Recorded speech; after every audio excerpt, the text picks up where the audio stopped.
Welcome to the Digging Deep ATVMX podcast with your host, Cody Jansen.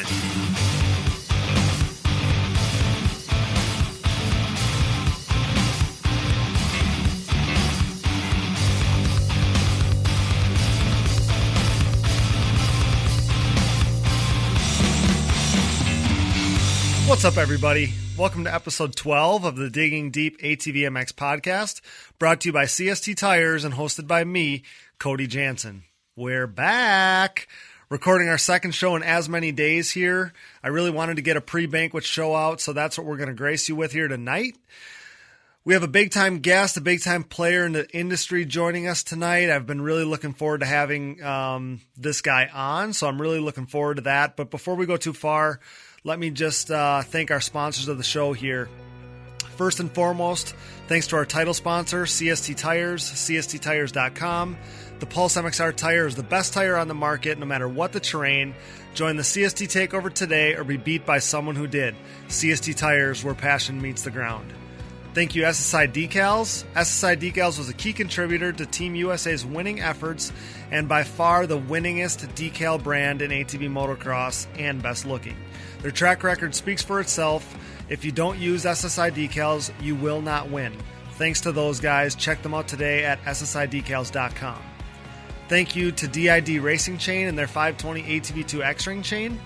Team USA, Joel Hetrick, and myself all trusted DID's unrivaled chain quality and rivet clip all the way to championship victory this past season. Wherever you go, go with DID. Thank you, Namura Technologies. Namura, pistons with an attitude. Namura has led the charge in the ATV and side-by-side market since 2001 with their wide array of pistons, rings, gaskets, and industry-leading top-end repair kits. Visit your local dealer or online at Namura. That's Namura.com, Namura.com. Also, a big thanks to Bronco ATV and UTV Components. Bronco has been the industry leader in replacement hard parts and accessories for all makes and models for over 15 years. Whether it's electrical components, engine internals like rods and cylinders, suspension parts, or bearing kits, Bronco is your hard parts source when it comes to whatever you need for whatever you ride. BroncoATV.com. Thanks to Forworks Carbon for their continued support. Forworks will be having a big Black Friday sale starting at 7 p.m. Wednesday through Friday at midnight. So that's starting already tomorrow as we're recording here. So now is the time to get your carbon parts, hoods, seat covers, and more for 2020. Head over to their social media pages or website now, thanks to Forworks Carbon. Thanks as always to Evans Waterless Power Sports Coolant. Upgrade to Evans now to avoid overheating and boil over next time you hit the racetrack. When conditions are at their worst, Evans is at its best. Use discount code DIGGINGDEEP20 to save at checkout, evanscoolant.com. Thanks to DP Brakes, the unquestioned leader in motorsports and power sports braking. Thanks to DP for allowing Joel Hetrick, myself, and so many others to outbrake the competition every time we're on the racetrack. dp-brakes.com. Thanks to Blenders Eyewear, whose Life and Forward Motion brand is the perfect fit to partner with our podcast. You won't find better shades for a more attractive price anywhere else. Use discount code DIGGINGDEEP20 to save on the trendiest shades on the market, blenderseyewear.com. Thanks to Oats Overnight. Life is hard. Make breakfast easy. Simply combine with milk before bed and enjoy your to-go breakfast in the morning. Overnight oatmeal loaded with superfoods, perfect for athletes. Use discount code DIGGINGDEEP10 to save at checkout, oatsovernight.com. Thanks to Mountaineer Brand, and if you know me, you know I love my beard. That's why I treat it right with Mountaineer Brand's all-natural washes, oils, balms, and more. Use discount code CODYSFAVE in all caps, that's CODYSFAV in all caps, Cody's Fave, at mountaineerbrand.com. And as I mentioned in the previous episode, thanks to these two motorsports giants who have agreed to come aboard the podcast family, Yamaha and Valvoline. You should expect to hear their full sponsor reads and ads starting in the next episode. So thank you again to Yamaha and Valvoline. Really excited about that. From our new partners to our original sponsors, thanks for your support of this podcast and making this dream a reality for both us and our listeners. We pride ourselves in partnering with only the best brands in the industry, better your riding experience and your lifestyle by supporting the sponsors who support us. If you love the show, the best thing you can do is support our partners. And if you're interested in becoming a partner of the show, shoot me an email or a message today for more details. Once again, thanks to all of our sponsors. Okay, so the Evans Waterless Power Sports Coolant Sight Lap segment, and as I mentioned, this guy is a longtime staple of our industry. He's been an accomplished mechanic for a few legendary riders, and he's currently the sales rep, shop manager, technician at the industry power that is Impact Solutions. And he's just an all-around great guy. Of course, I'm talking about Casey Greek. Brought to you by DID Racing Chain and their 520 ATV2 X-Ring chain. We welcome to the show Mr. Casey Greek. Great to have you, Casey. Hey, thanks, Cody. Been a long time coming. We've been talking about this for quite a while, and to finally get on the Digging Deep podcast here, I'm super excited, and I think we've let it, you've done a great job with what it's really done and developing a podcast that is tuned to the listeners. Yeah, I appreciate that. We've been working real hard to kind of bring some different content to the ATV world here. And yeah, we've been planning this one for a while. We were talking about it already at the races. And I wanted to get you on before the banquet here for a couple of reasons. But before we talk about anything else, let's talk about, what you have going on there at home and how the off season is at Impact Solutions. Man, this year's been awesome. The entire year was really good. A lot of good racers in ATV motocross and GNCC, the TT world. I mean, it's just things that I vision happening have happened in a shorter period of time than I sort of visioned it happening, which is, to me, I just feel like it's just the effort. It's not that, I'm going to sit here and say, oh, we're the greatest people ever and this and that. It's just we're there, and we're there for the right reasons. We're there for the people, and I think it's paying off. This off season, we've been covered up. Last year, we weren't quite as busy as we are now, and we're not even to what I really call the rush busy season of the time of year yet. Okay, yeah, how racers work. Obviously, we both do that. Things become last minute, so it's still pretty early. But yeah, I mean, you guys have kind of really taken over the market as far as, suspension tuning goes and stuff like that. And the thing with you coming on at Impact Solutions has been, there's been much more of like a face to the brand, I think, at some of the races we go to. And I think you've just made the brand really approachable. I don't know if you see it that way, but from the outside and working with you firsthand, man, you've really proven to be a great asset for Impact Solutions. Yeah, and I think that's what it is. I mean, Jay Goebel's taught me everything I know suspension-wise. I mean, years and years that I've been around it, and obviously I've learned a bunch in that time, but when it comes to actually building setups blindly for people, if I didn't have Jay behind me, I would have been a train wreck. So, and when it first started, it was really frustrating in one sense because I feel like I've always been on the higher level of being educated and knowing exactly what I was doing and had a game plan from day one always. And when I walked into this, it was kind of a little bit blinder in a sense of actually making shocks work internally. I could change clickers. I could set your ride height. I could set your bike up. We did all that stuff. And so Jay just kind of mentored me, and I don't want to say he gave it to me easy at all because there's a lot of times when he's like, this, you figure it out, or so on and so forth. So, but without him, like I was saying, it's been a good learning process, and just being a face and getting out and being in the pits at every race that I can actually get to. It doesn't always work out. It's hard to be away from the shop. We're not a huge company. So that's kind of where I give the credit to with what has kind of gone on with Impact Solutions over the last couple of years. Okay, yeah. I think, yeah, I mean, I remember you telling me how Jay really taught you everything you knew. And the thing that you bring to the table too is you just have so many connections and everybody knows you at the racetrack. So it's been the perfect marriage, for you and Impact Solutions. And I think you were, really able to take them kind of to another level. You're a big part of that. So we're in the end of November here. So take me through like what your day to day is like right now. Cause I know you're a jack of all trades. So tell me what a typical day is like at Impact Solutions for you. Cause I know, you're a guy playing many roles over there. Yeah, there's a lot. This time of year, I spend a lot of time on the phone. All year, I spend a lot of time on the phone. A lot of time at my desk, placing new shock orders and parts orders and preparing for the busier time. But at the same time, I'm balancing that between being at the workbench.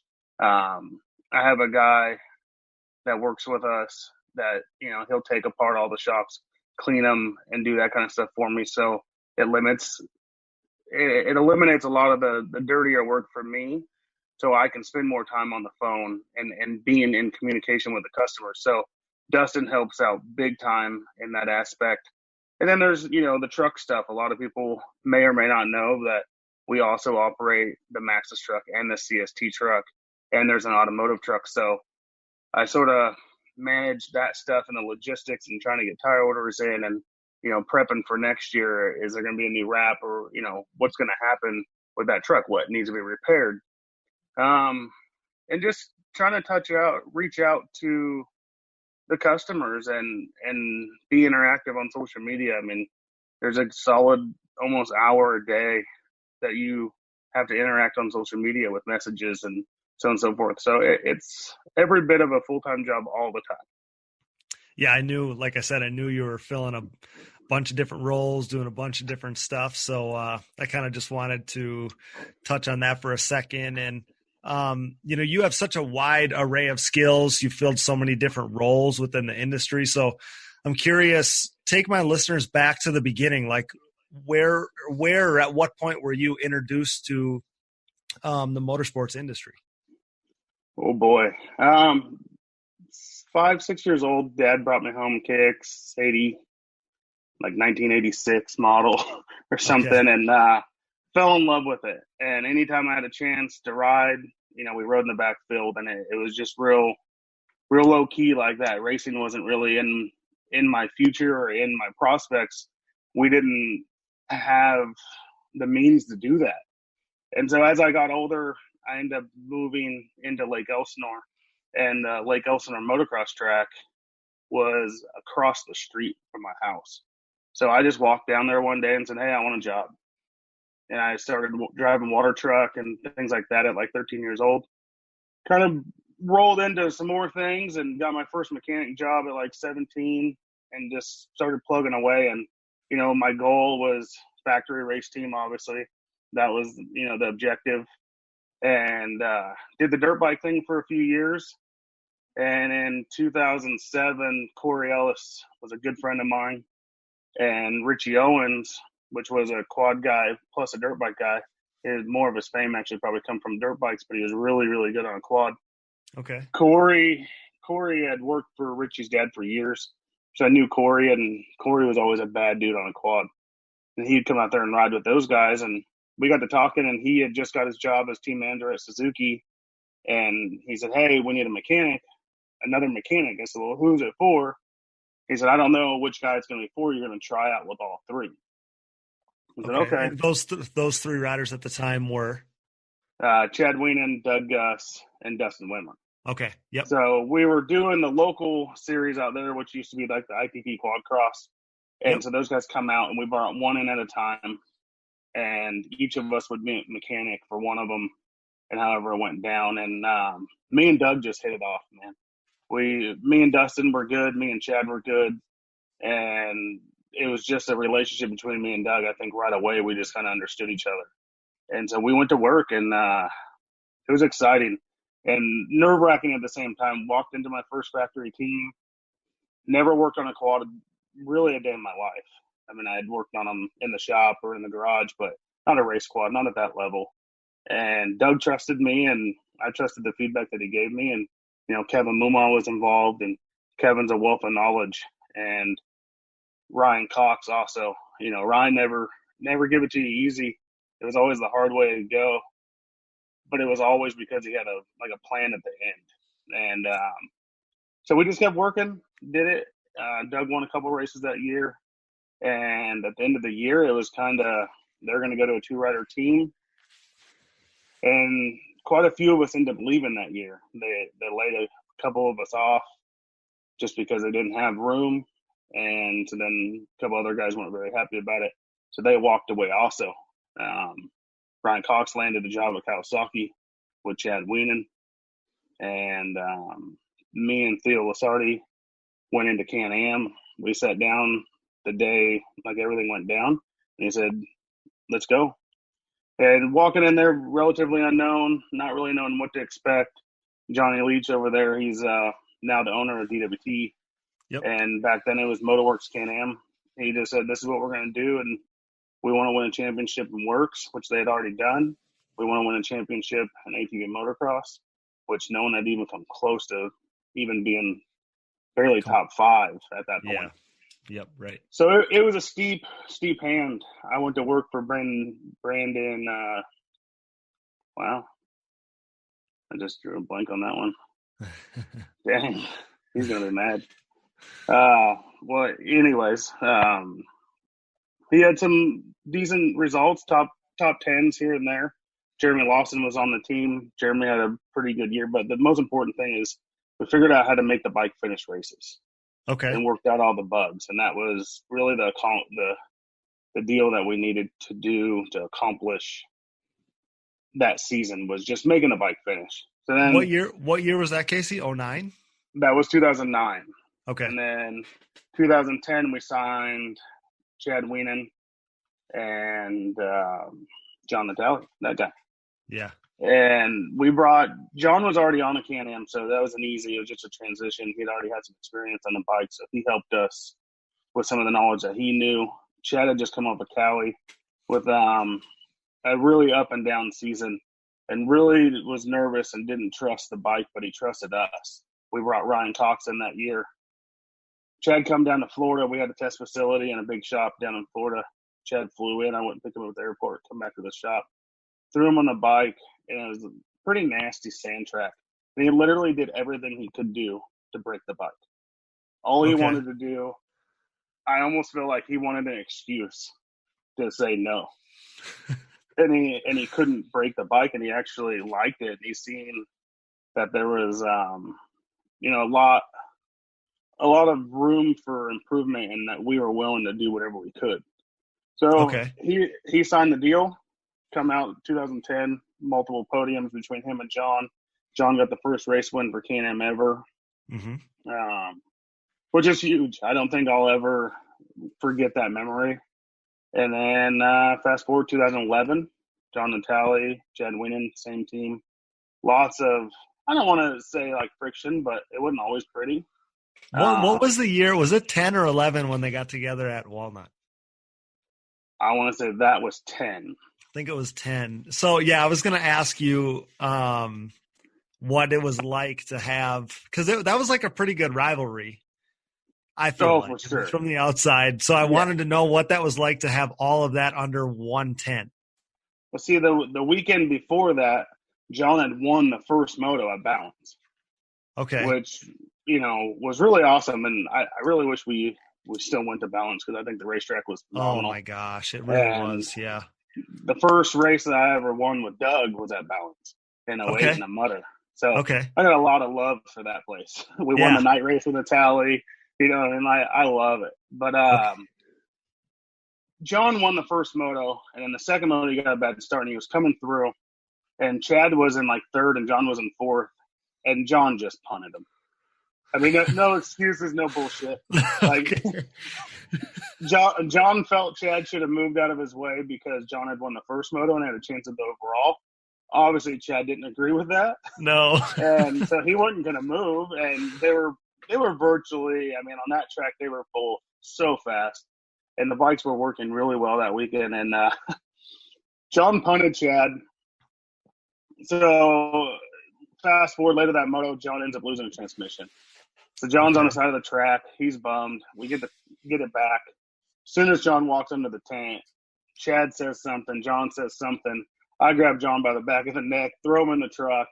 And he's like, just let me go out there and, argue like my own battle. Nothing physical. It wasn't like that. Right.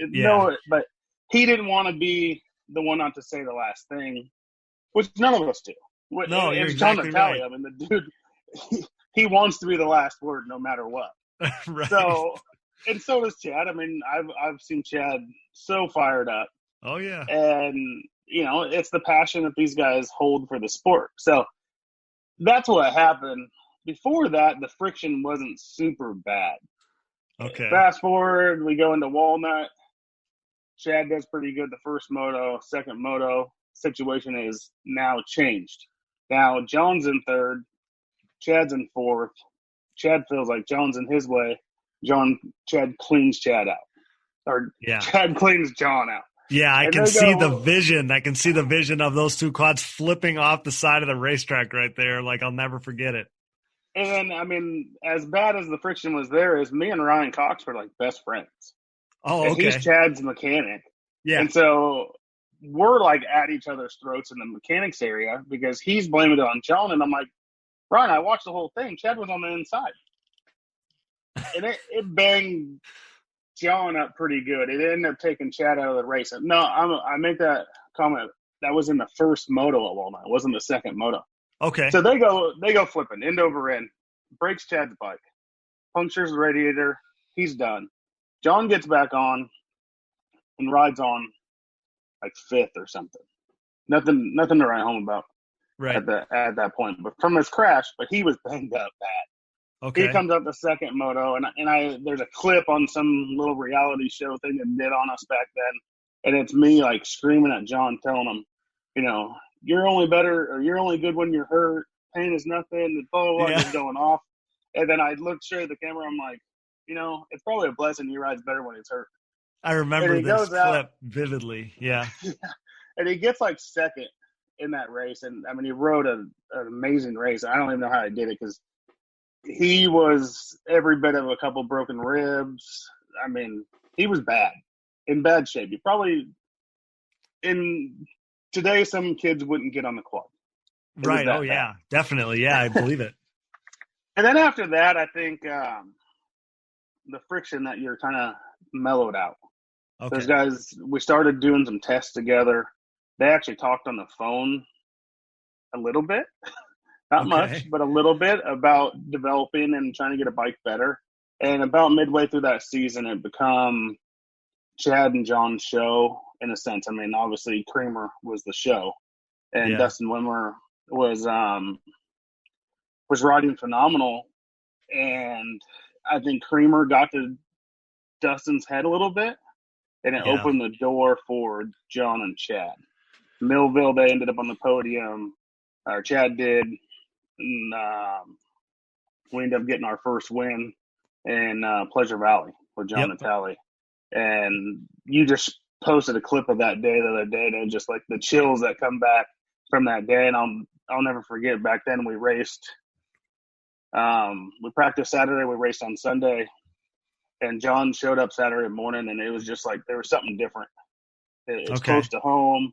His whole family was there, everything, and I knew it at that moment. And Casey Martin won Pro-Am earlier that day on a Polaris. Yeah, okay, yeah. And I remember this. Yeah, and Dave Porter was Casey's mechanic. Yep. And me and Dave have been really good friends for many years. And John goes out and wins on Sunday, and Casey had pretty much just come off the podium. And Dave was up there, and he was freaking out because they just won a Pro-Am race on the Polaris. We just won a pro race on a Can-Am, and it was just unbelievable experiences that we got from that. And the rest of the year was, kind of status quo, seconds and thirds. I think Chad ended up winning one race that year, which was super good for the team and everyone. So we knew we belonged. Both guys had won. We've been on podium. Then 2012 come around, and those guys were on it. It was them. There was no one that was going to come close to them. And Joel wasn't matured enough yet. He was going through some struggles of his own, bike-wise, I think, and just a couple things. And he was young. I mean, heck, he looked like he was 8. Right. And he was fast, Chase Snap was good. LP obviously was really good. And we went through the year. And Sharon race wins. Thomas Brown would sneak in there and get in between those guys every now and then. And Thomas was, the same thing. He was maturing too. He wasn't nearly, he wasn't a bad rider at all. Not trying to say that, but he wasn't what he is today. Oh, no. I mean, that was 7 years ago. So. Yeah. So he's come, so those guys went through. Michelle called me at like 1 a.m. on like a Saturday night. And I'm like, why would Michelle call me at 1 a.m? And my phone was in my room.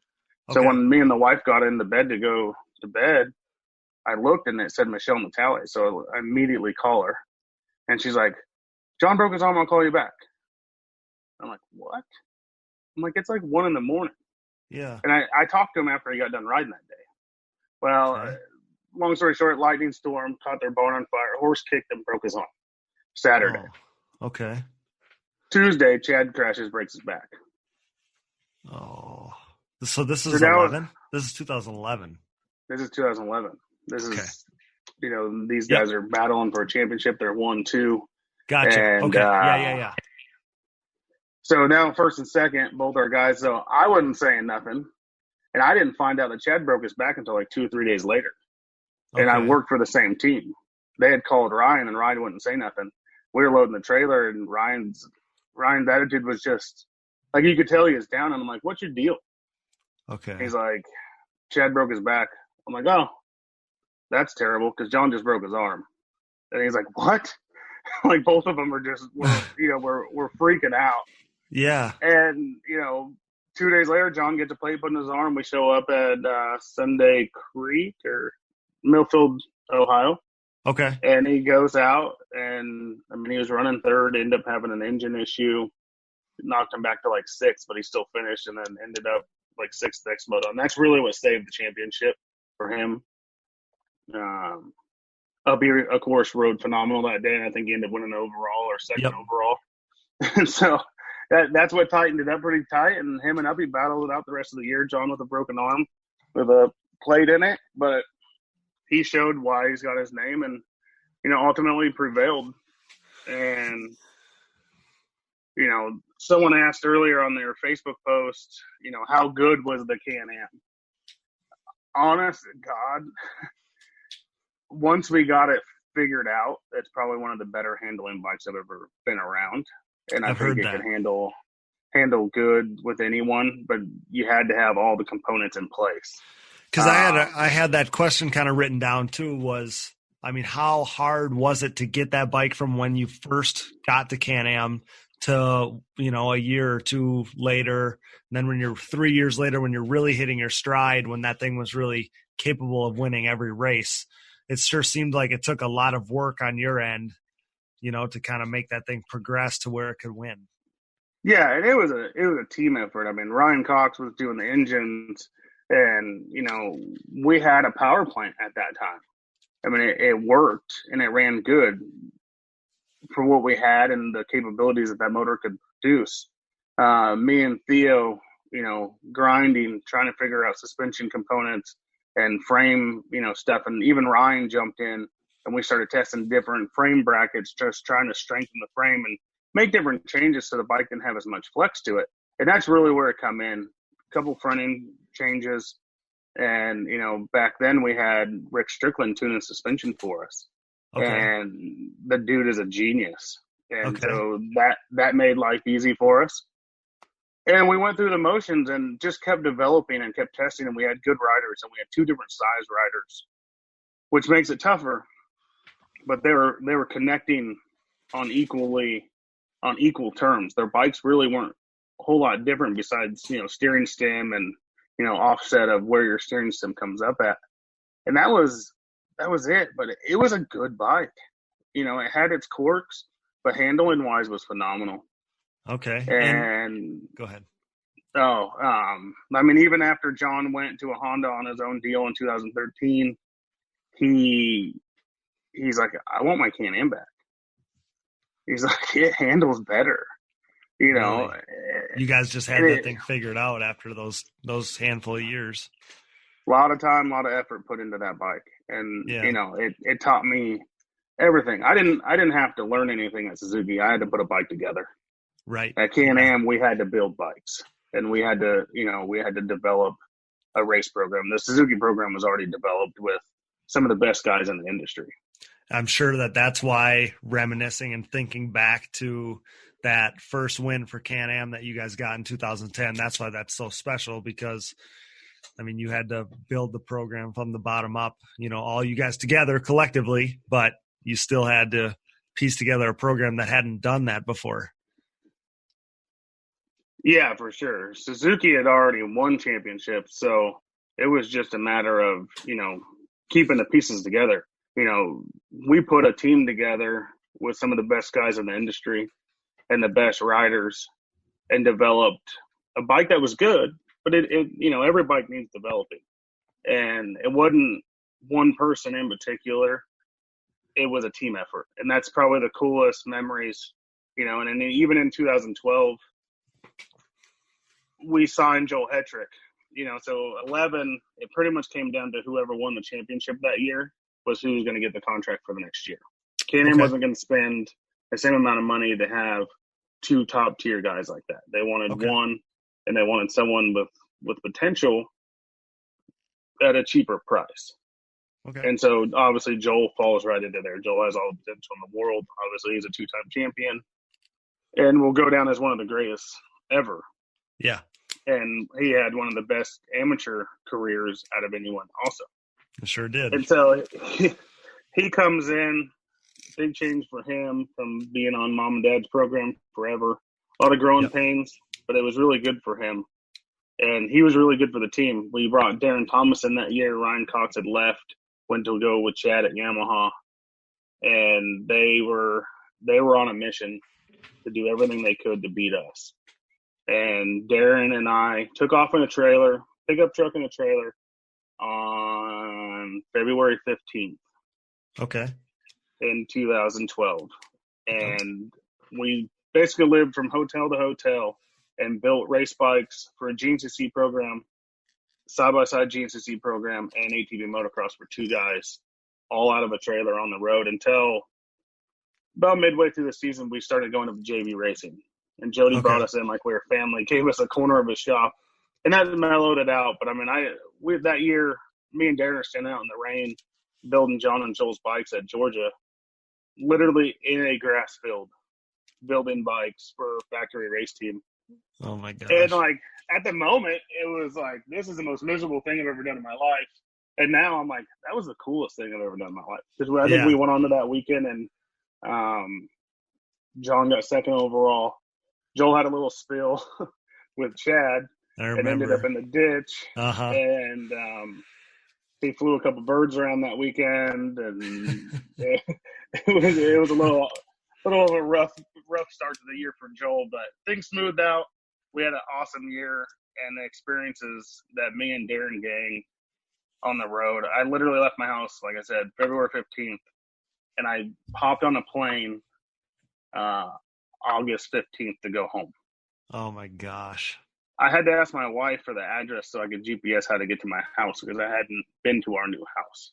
Oh my gosh. That's how long we were gone for. So it was cool. Unreal.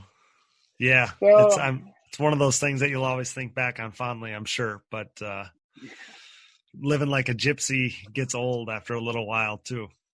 Yeah. And then I got to the point where it was time to slow it down a little bit. Bill Baird, Lane Baird's dad or grandfather, calls me. I got to know him over the years, and he offered me a job to go work for him. I had a home still at Can-Am, but I didn't know how much longer it was going to be around, and I wasn't super interested in side-by-sides at the time. Okay. And so I took it, moved my wife and I to Kentucky, went to work for Lane for a few years, and Lane, they decided they were going to step away from ATV racing for a little bit. And that's what led me into a conversation with Jay Goebel and got me in with Jay. And that's when I started driving the Maxxis truck. Did that for a few years. Had my first child when I was working for Lane, and really needed to slow down again. I needed to not travel as much. I needed to be home for my wife and my kid. I went to talk to Jay and said, hey, let me take over Impact. You know, suspension's always been a big interest of mine. It's a passion. So let me take it over. Let's do that. And he said, okay, cheers. Let's go. And that's where we are now. And now, please stand up and make some noise for our title sponsor, CST Tires. CST Tires and their Pulse MXR tire have completely overtaken the ATV market. Used by Thomas Brown to clinch a third straight Quadcross of Nations title, by Nick Janusa as he dominated the Montreal Supercross, and myself, Cody Jansen, as I rode my Pulse MXR fronts and white label soft compound rears to a 2019 national championship in the junior 25 plus class. The Pulse MXR tire, available in soft and standard compounds, offers the highest level of traction, most predictable cornering, and superior wear characteristics than the competition. Join the takeover or prepare to be beat by someone who did. CST Tires, where passion meets the ground. Check them out at csttires.com today. Anybody that I've gotten to try them, I've heard nothing but positive things back. SSI Decals is a name that is synonymous with ATV racing and synonymous with success.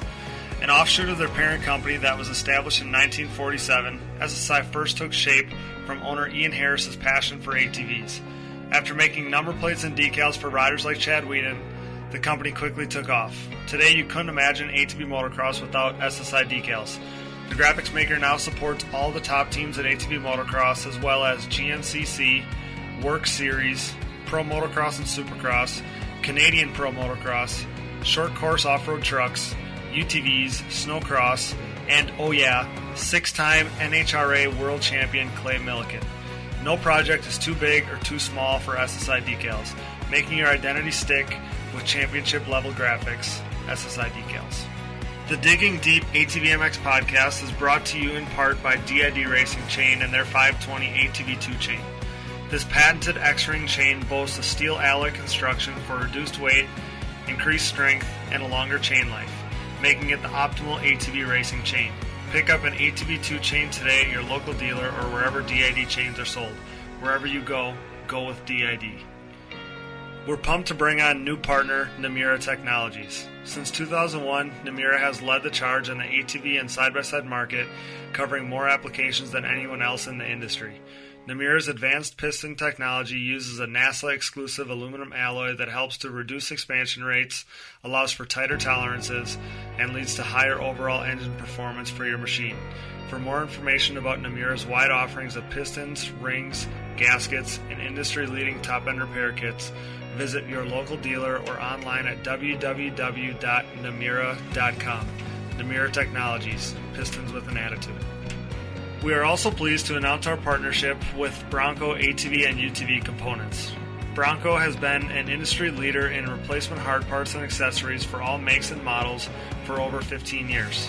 With a catalog that includes a full line of electrical components, engine internals like rods and cylinders, all the way down to suspension parts and bearing kits, Bronco is your hard parts source for whatever you need for whatever you ride. Available exclusively through distributors around the world, visit your local dealer or online at broncoatv.com. We are also supported in part by Evans Waterless Powersports Coolant. The best powersports coolant on the market, Evans prevents overheating and boil-over, so you never have to worry about harming your engine or having a premature end to your ride due to overheating, no matter what the condition. Designed for use in ATVs, UTVs, motorcycles, snowmobiles, and more, use what the pros use. Upgrade to Evans today. The Digging Deep ATVMX podcast is also sponsored by DP Brakes. DP has been dominating the ATV world for a while now by supporting riders like Joel Hetrick, Jeffrey Rastrelli, Nick Janusa, Baldwin Motorsports, JB Racing, Root River, myself, and more in ATV motocross. In GNCC Racing, they have all of the top 15 XC1 pros using DP, including the likes of Walker Fowler, Jared McClure, Chris Borich, Bryson Neal, Cole Richardson, and more, not to mention Hunter Hart and the top 4 XC2 riders. These riders continue to appreciate the high performance and impressive durability that their DP brakes have to offer, products that ultimately help place them consistently on the top of the podium. Available at dp-brakes.com, purchase at your local dealer, or even message me for their contact info today. What are you waiting for? Join the best ATV riders in the world on DP Brakes. Forworks Carbon's innovative lightweight products include top-notch seat covers, carbon fiber and plastic hoods, tank covers, exhaust shields, shock guards, and much more. Whether you have an ATV, UTV, or snowmobile, Forworks has goodies that'll make you salivate. I trust Forworks for increased function and a sexier look. Forworks Carbon, always working hard to bring high-quality, innovative parts to the market. Check them out today. Yeah. A lot of people don't realize for years I was assembling all of Chad's race bikes at Can-Am. All of his test bikes, all of his race bikes, I assembled them. And except the year that Theo worked for him, and at Can-Am and at Suzuki. And then after Theo had left Can-Am, I was assembling Chad's bikes and racing for a championship with him, against him with John.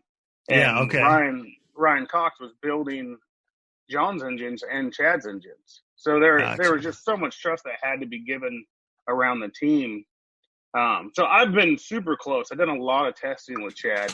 Ryan would be developing engines, and someone had to go test with Chad. Okay. Ryan was doing both. He was being Chad's mechanic and being his engine builder. And so he couldn't always go to the track or do that. So me and Chad would go, and we would do those things. And so that my relationship with Chad is really close. We don't talk on a daily basis, but when we do, it's like old friends. We've been around each other since, kind of his rise to fame, getting a factory contract with Suzuki and going through. I was there. Right. Yeah. So it was cool. Yeah, you've been there every step of the way, kind of, at least in a roundabout way, or seen his success. Because that's what I was going to ask was, in 2012, you're still with John, and him and Chad were racing hard, and then Chad's on a Yamaha. So I didn't know with your affiliation with, Impact Solutions / Maxxis, I didn't know if it kind of came full circle. But being that you were working on Chad's stuff, and working with Chad throughout there was no defined lines. So yeah, that kind of gets us to where we are now. Like, now you're doing the Impact Solutions thing and slaying that. So let's talk some current racing because, to this day, and as you just told us, you're connected as much as anybody in the industry. And with the banquet coming up this weekend, I kind of wanted to do a little review. So talking about the pro class this year, Joel wins 6 events. He won the title by 3 points, and ended up being a really close fight or whatever. But, I think we both know what to expect from Joel and Chad going forward. I don't think that there's going to be much change there. I think you can still expect that, to be pretty close. But one thing I did want to get your opinion on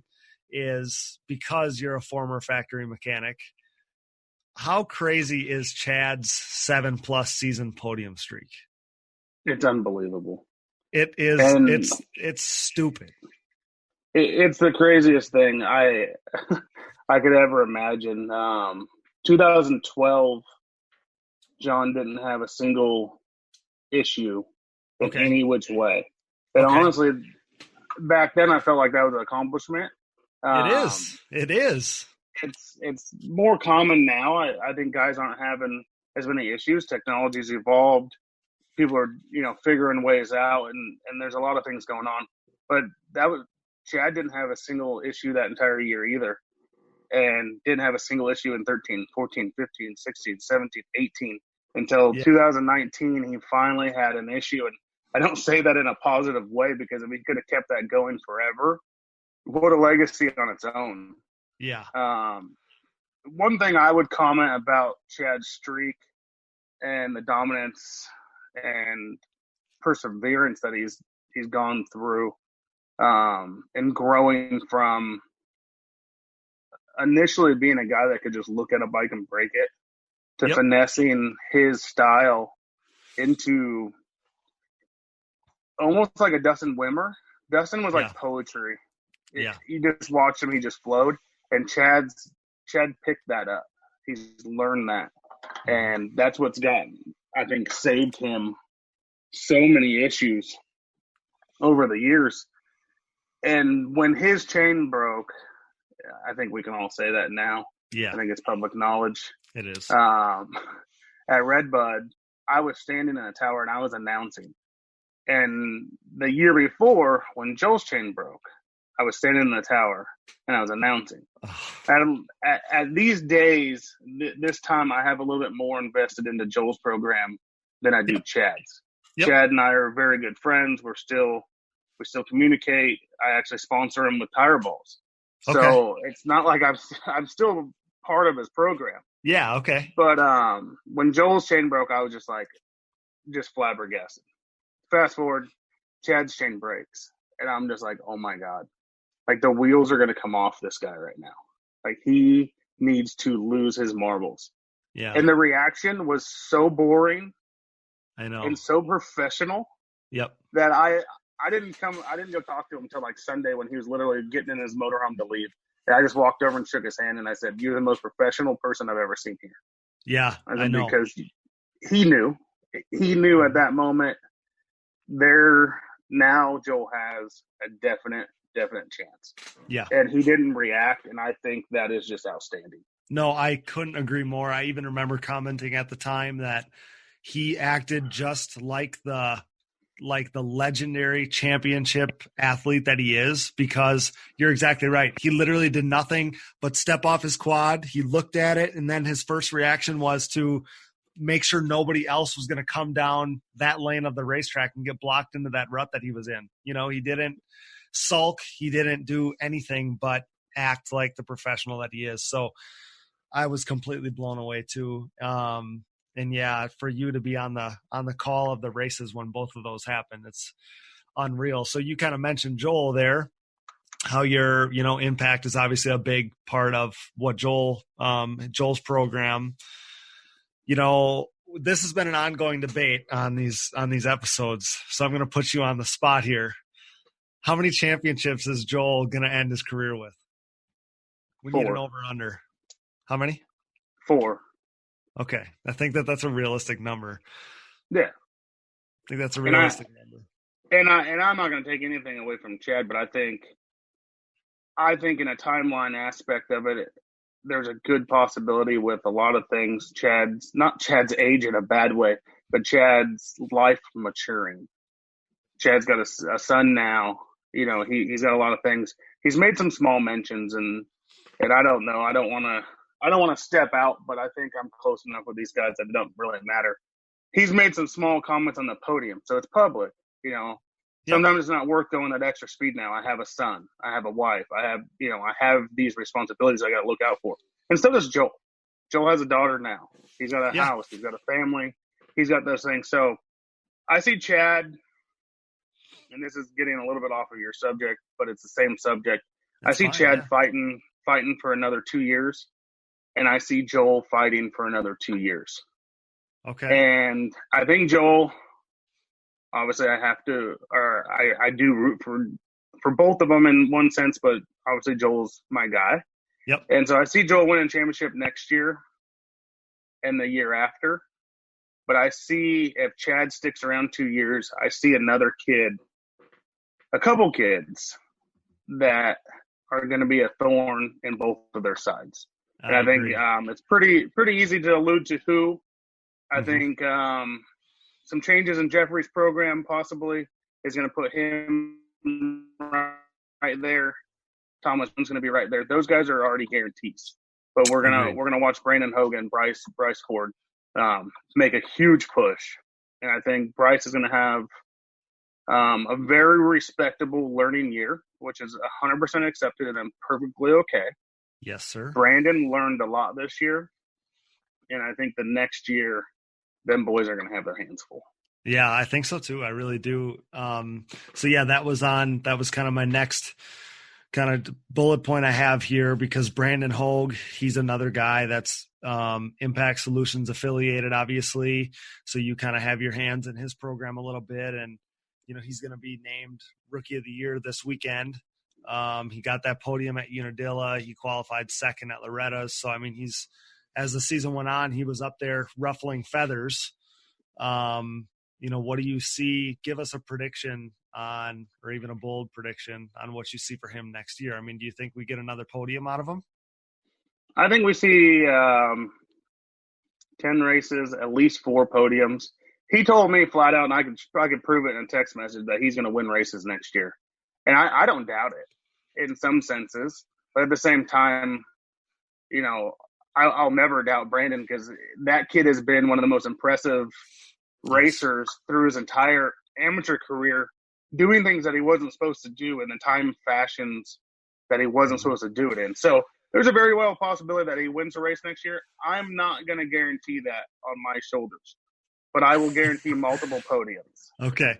Yeah, I think he's one of those guys too. He's so headstrong that if he convinces himself he's going to do something, and I mean, it's November 26th right now, and like I see videos of him spinning laps in Florida. So, yeah, he's crazy, and he's living in like a 4x6 trailer. Yeah, but that's commitment, I guess. Yeah, and the kid's in shape. He rides a bunch, and him and Joel are very good friends, and I think those two thrive off each other, because I don't doubt that there's not days at the practice track that Brandon's running faster lap times than Joel. Now, if Joel will admit it, I don't know, but I just don't doubt that there's not a day here or there that actually could happen. Yeah, it's crazy too, because again, being a rookie, he's only a couple years removed from being on a 300 EX. I mean, it's like, it's just unreal, but he, I was, he spent time living with me at that time. And I mean, he just sat and watched Joel Hetrick videos. And I mean, he wasn't even like, his bike would be broke down, but he's like developing that style just in his head, and when he got on a full size quad on a 450, he looked like a kind of a upstart version of Joel Hetrick. And now where he is, I mean, I give him so much credit, and to see somebody that's willing to just work and work and work and work and not quit at something. I mean, it's really impressive. Like, I'm obviously pulling for him. So then you mentioned Bryce already. He's going to get Amateur Rider of the Year, obviously, this upcoming weekend, being the Pro-Am champion and the Pro Sport champion. He dominated all season long. So when we talk about Bryce Ford, you kind of hinted at, you think, and I saw at least a comment or two on social media over the last handful of weeks and months that, you have some predictions on what Bryce could do in the coming years. He's going to be a pro full-time in 2020, his rookie season. So what do you think we see of him? I mean, could he possibly get up there and get a podium, you think? I mean, I do think, I agree 100% with what you said. I think things are going to be up and down, because there is a learning curve with that pro class and those guys that are so mature. It's just like his raw speed, though. I mean, and he's good at starts. I mean, he's going to be up front in some of these races, no doubt about it. Yeah, for sure. Do I see Bryce Ford on the podium in 2020? Yeah. Because Brandon did it. Yeah. So, like, in my mind, I'm thinking, yeah. Well, and Bryce's brother did it. You're right. Yeah, you're right. Yeah. So, I mean, he's not going to be outdone by his own brother. I mean, that's the rivalry that those guys are going to excel next year. He's going to try to outdo his brother and, get 2 podiums. Brandon Hogue did it. Bryce's sheer talent, not just his speed, but the kid's talent is just his hand-eye coordination, his physique on the bike, like his style is unorthodox in a sense. And I always call it like he's a perfect combination of Chad and Joel, where he stands up a lot more than Joel does, like Chad does, but he can ride that edge and find things that a lot of people can't find. And I think that's going to prevail. I don't think what we've seen at Loretta's was anything to take notes on for next year. I actually pit boarded for Bryce at Loretta's, and he was like playing. Like, he'd come by the mechanics area, like looking at me, which that's Bryce anyways. He's always doing that stuff. Yeah, And the first time qualifier he went out, he put in a couple laps, but he just had a couple little things that just didn't get that perfect lap. And obviously Chad and Joel and all those guys are really trying to prove something that weekend. And they did. And Bryce wasn't, I don't think he was top 5 that first one. And then he went out in the second one, and he told me before he left, he said, I want to qualify third today. And I said, Okay. The only person that can do that is you. You go do it. Yeah. And he had his mindset was set to go out there and qualify third, and I have every reason to believe that he would have. And he had an issue about 3/8 of the way through the practice, maybe 5 minutes in or whatever. He had an issue, and instead of scrambling and trying to get it ready for the race, he just said, I'm fine. Let's focus on Cody. This is Cody's season. Let's get all these other guys, the rest of the team. I'm okay. I've accomplished what I came to accomplish this year. My feet are now tippy-toed into what I got to do for next year. Sure. And at that moment, I think he wrote the entire season off. I don't think he ever had a huge intention of racing Ironman, even though it was talked about big time. Yep. But I don't think he ever really was committed to racing Ironman. And I'm glad he didn't, because the question mark is still there.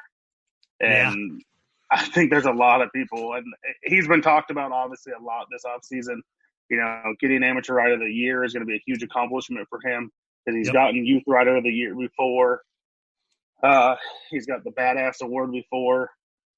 Mm-hmm. The kid's accomplished, you know, and Cody is just one of those kids. He can just put it down all moto long, and I think it's showed this year in his results, and he's done very well. And getting on the podium and his consistency in those races at Walnut this year when he got on the podium, when everyone is having major issues because of the mud, shows me that he has the professionalism to continue to grow in the class. So I think we're going to see Cody, Alan Myers, Logan Stanfield's another one that's coming in next year. Yep. Logan is one of those guys. He's so calculated, and I think that benefits you in the pro class. Definitely. That's what puts you in that top 6 at the end of the race, is being calculated and being there the entire moto. So a lot of really good guys next year. I know I'm forgetting to bring someone up that I would want to bring up. But I think 2020 looks really good. I think so too, because the level, it's like every tier kind of is just moving up a little bit. So before we move on from Bryce, and you kind of talked about that there's going to be guys coming up, obviously Bryce included, that are going to be pushing for that top spot in years to come. Do you see a few years from now Bryce and Joel duking it out, or do you see Bryce raising the level of the sport to where Joel would have to raise his level? In 2019 or in 2020? No, and beyond that, in a few years, do you think that Bryce is going to elevate the sport as a whole? Or do you think that he's going to get to the level Joel is at, and then it's going to be like two Titans or more maybe? But my question, I guess, is, you know, Bryce has looked so good. Give him a few more years. Is he going to elevate that top tier of the sport, or is he just going to get to the level Joel is at now? I think he'll be at Joel's level by the end of the year, in a sense of sheer speed. Okay. Not in maturity. Right, Joel, of course, yeah. Joel's become one of the more mature racers now, which agreed. I feel old saying that. But I'm interested in seeing where the bikes go. Okay. Where the quads, the machines go, on where Bryce could elevate it more. I don't know that I can actually.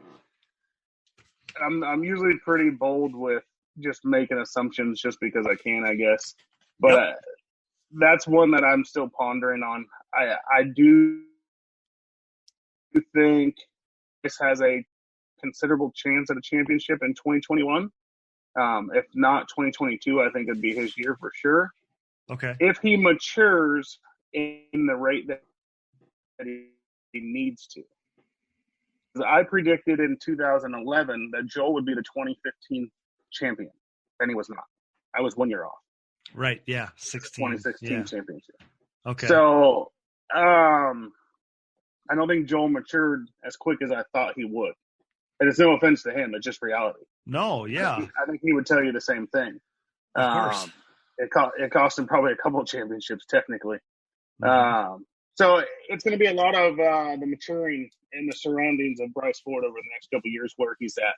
And I think with the technical side of the bikes or the quads, what ends up happening and with some rule changes that are in play, there's a lot of things in the works right now, I think, for the series. Mm-hmm. There's a good chance he could elevate it. Where do you think, just going down that rabbit hole a little bit, do you think we see hybrids in the pro class in the next handful of years? Because this is, and I ask this because this is a question I get all the time, and I'm reluctant to go there because I think as long as Yamaha is in it, you can't turn Yamaha away because they're the last OEM that we got. So I just wanted your opinion after you mentioned that. I think between this year, like this season 2020, and 2021, we will see not so much a hybrid like everyone envisions in their head, a Walsh hybrid, a JB hybrid, a Lone Star, a Langer, that kind of hybrid. I think we see the allowance of fuel injection on a Honda with a dirt bike engine, which would allow the Yamaha to run a dirt bike engine, and it's already fuel injected. Yep. The Honda is still carbureted, so I think we'll be allowed to run a fuel injected dirt bike engine in the bike. But I strongly really feel that if they do pass this rule, and I can go either way. I don't have a hand in the fight necessarily. Right. Yeah. But if they are going to pass this rule, I think the only way that they can pass it is if it's a Honda OEM chassis, it has to remain a Honda engine. If it's a Yamaha OEM chassis, it has to remain a Yamaha engine. And all the way down the line, if it's a Suzuki, if it's a Can-Am, if it whatever it is, it has to stay brand. Yeah. Okay, that makes sense. Yeah, brand specific. What's to stop someone? So you have David Eller in the Phoenix Honda team with Joel Hetrick. Honda's not going to allow him to run a KTM engine in that Honda chassis. And I'm not saying one engine's better than the other, but it's pretty much reality at this point. Yeah. The Husky and KTM engines are really, really good. They're stand above, yep. So let's say, obviously Chad can't, Thomas can't, but what's to stop Nick Janusa? He don't have any factory backing from Yamaha or Honda or anyone. The Ford brothers, they don't have a necessary factory backing. So now you want to talk about elevating. We open that up where you can run any dirt bike engine in your OEM chassis. So John Ford goes and puts a KTM 450 engine in Bryce's and Cody's bikes. We may not even be talking about Joel Hetrick and Chad Wienen. Yeah, you're right. Yeah, and those guys are going to be competitive no matter what. But hypothetically, it needs to stay brand specific. Absolutely. I don't have a necessary stand in the fight. I don't care. As long as we're going racing, that's all I care about. Yeah, I just didn't want to get to a point where a decision was made that we pushed Yamaha away. That was the only thing I didn't want to see. I mean, they've been putting out quads, innovating that quad, and kind of updating that thing every year. So, I mean, hopefully they just stay in it and keep doing that. And I think you are seeing more and more of a market share in our style of racing with the Yamaha, obviously. So and in cross country, it's doing well there too. So I don't see how they could justify it.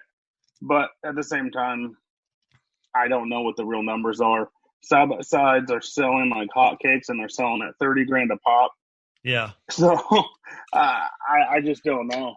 I mean, to me, the ATV world is still doing really well.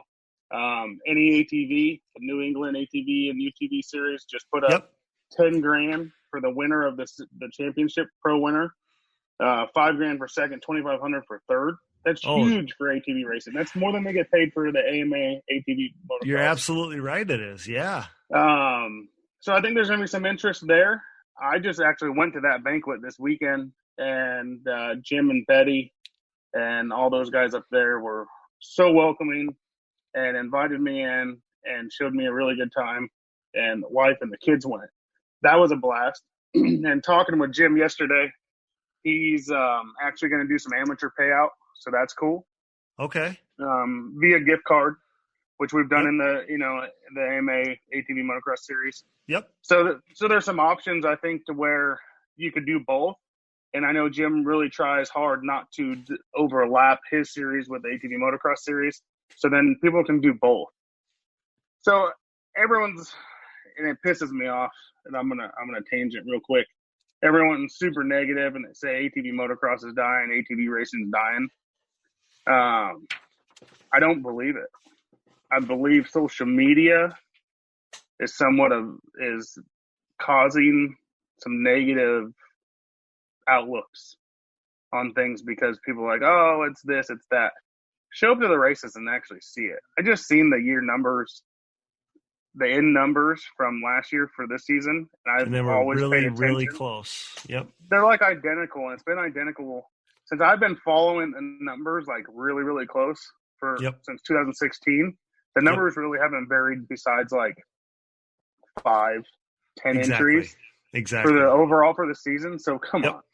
Yeah, I saw the same document that you saw, and I thought the same thing. I thought for all the people that are bitching and moaning, the series is just the same as it was a year ago at this time. And the thing is, like, the thing about our sport is, like, it's a cult following. Like, these people that are in this sport are completely dedicated. This is all they do. This is what we all love to do. So, I don't know. Some people come and go, but for the most part, we're all in this. We're all invested. And you're right. I mean, that's kind of even been my motivation with some of the stuff I've done here with the podcast is the more educated we could make the fan base, the more people would care, the more investment you would have in the sport. And, but I'm 100% on board with you. I don't think that this sport is going anywhere anytime soon, because as long as we just sustain it like we have been for the past 5 years or whatever,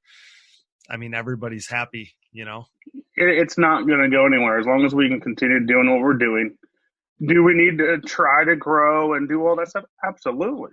Of course. Every racing series, every NFL, every sports series wants to grow and continue to grow. I mean, that's a no-brainer.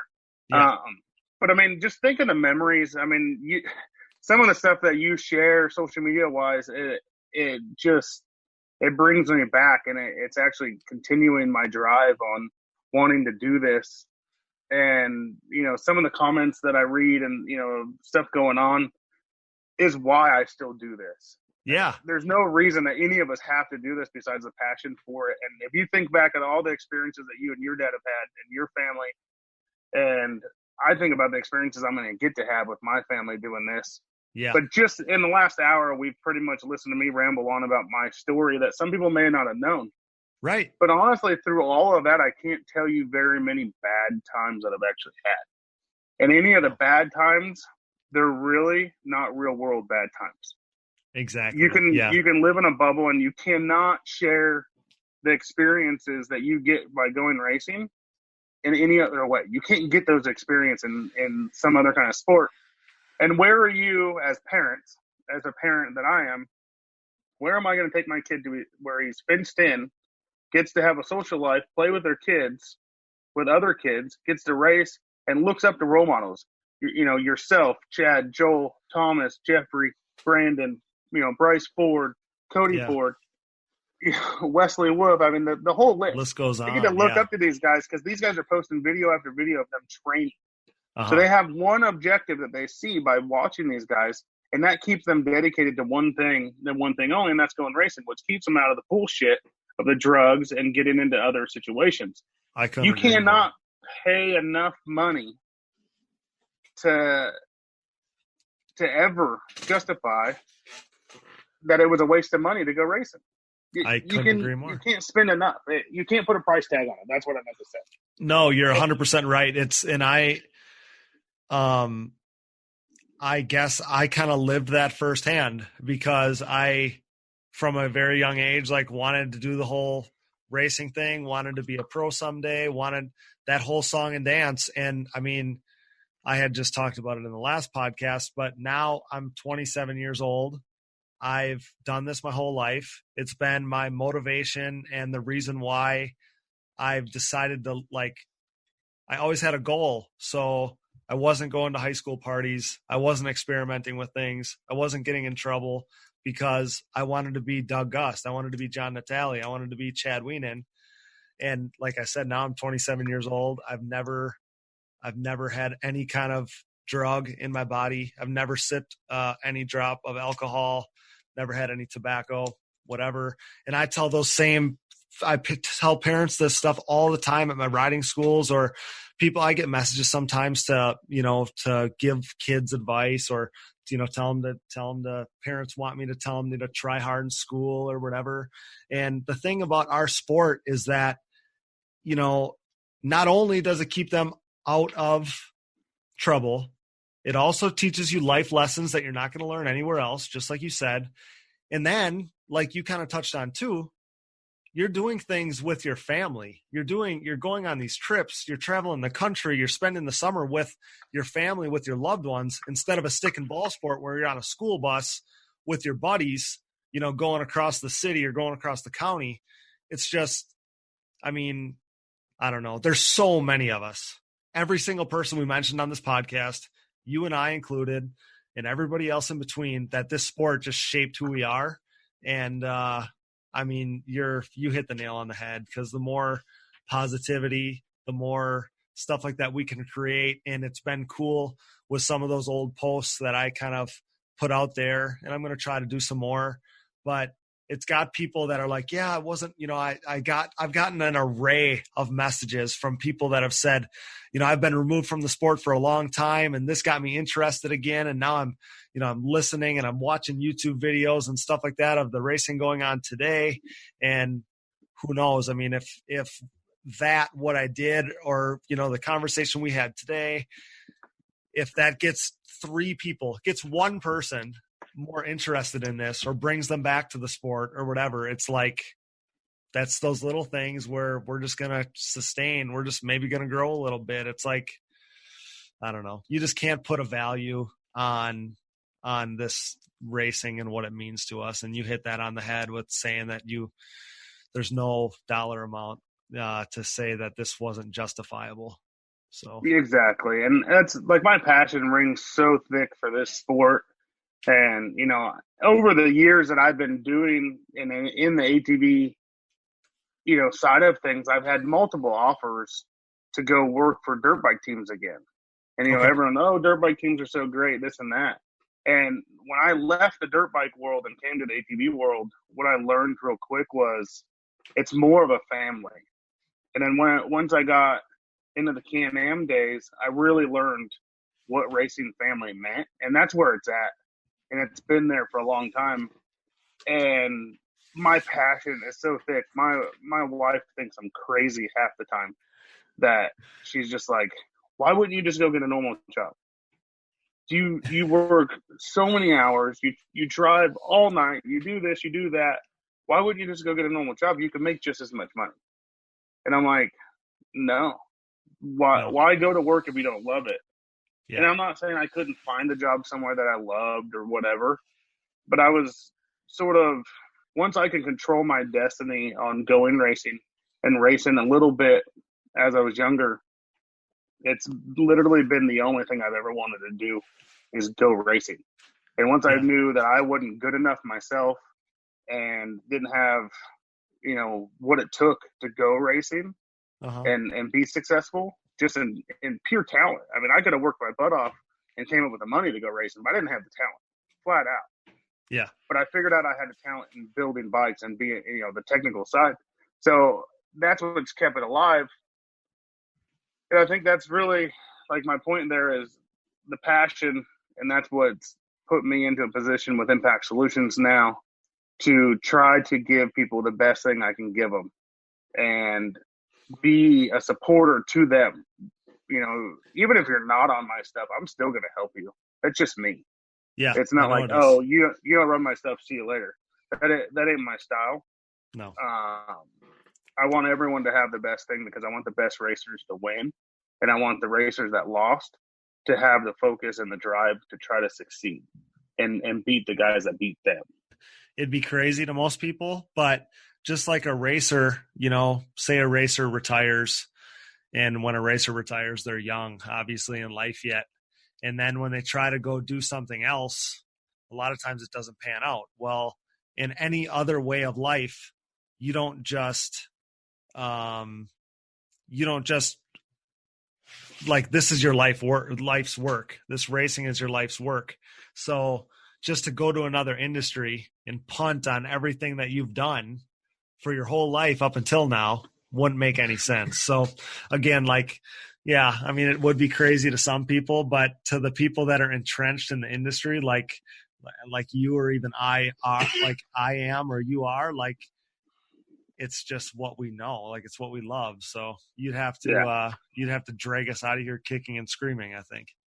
Yeah, for sure. I mean, there's no reason, and I don't plan on leaving and going anywhere else. I think I finally convinced my wife that this is, you know, a fun deal. And, you know, obviously you see my kids at the races more and more nowadays. Yep. And I think that's going to continue. Now I have a little boy on the way. So who knows where these avenues are going to go. I might just have my own little race team with all my kids. I don't know. There you go. Yeah. We'll see. You know, it's all up to them. People ask me every day, you know, are your kids going to race? It's completely up to them. Yeah. Obviously, they're around it all the time, so they know what it is. And if they come to me and say, hey, I want to race or I want to ride, absolutely.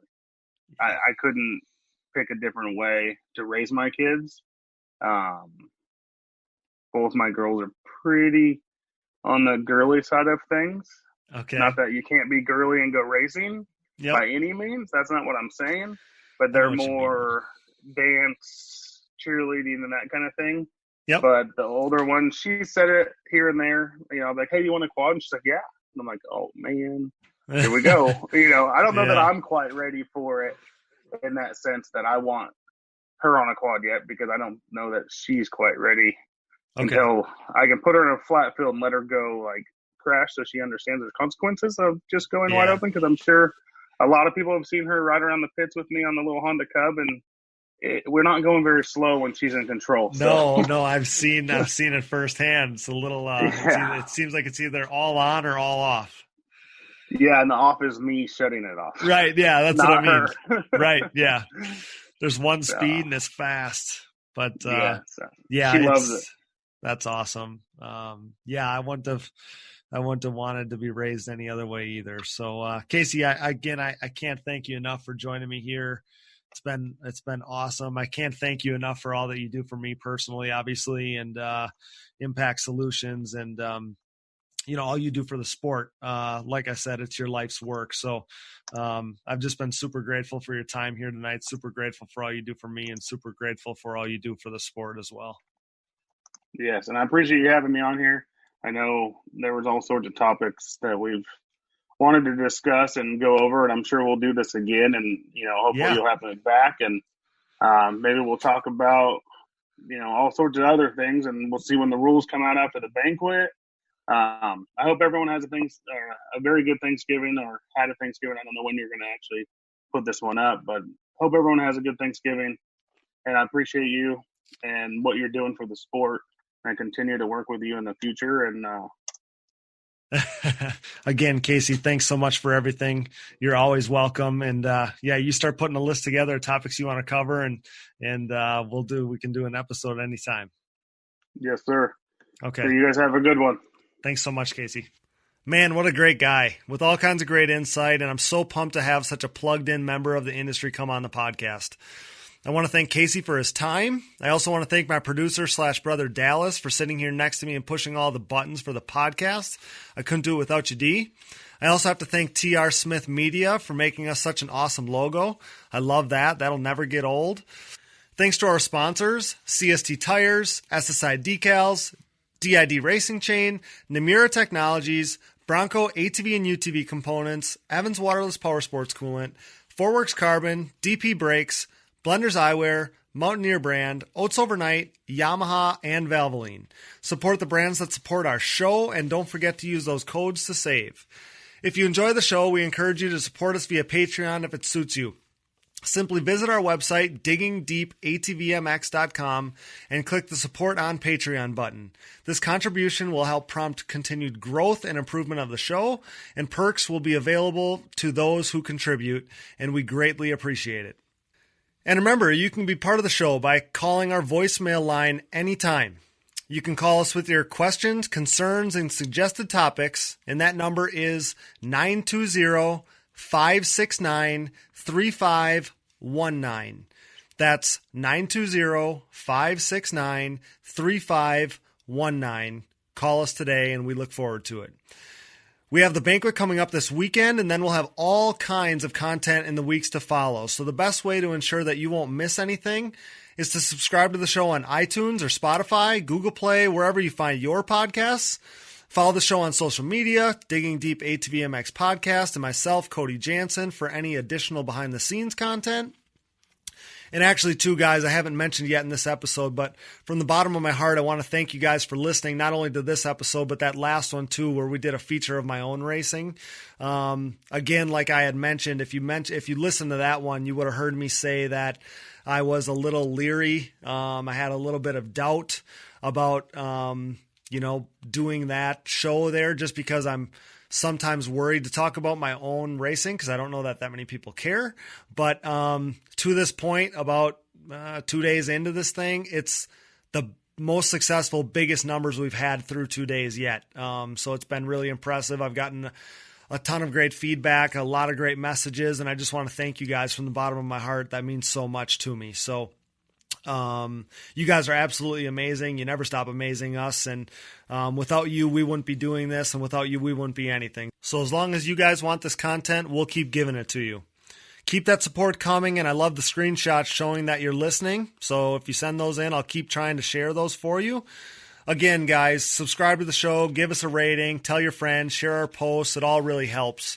The goal with this show was to kind of give a different industry look, having Casey come on, and we haven't had a guest really like that yet. So I was really excited to have him on, and I'm excited for this to go live so you guys can enjoy that. And I'm hoping you guys are listening to this on the way to the banquet this weekend, and look forward to seeing you guys there if you are. So with that, thanks for listening, and happy Thanksgiving. Safe travels if you're traveling to the banquet. I'm your host, Cody Jansen, and until next time, thanks for joining us in Digging Deep with the Stars of ATV Motocross.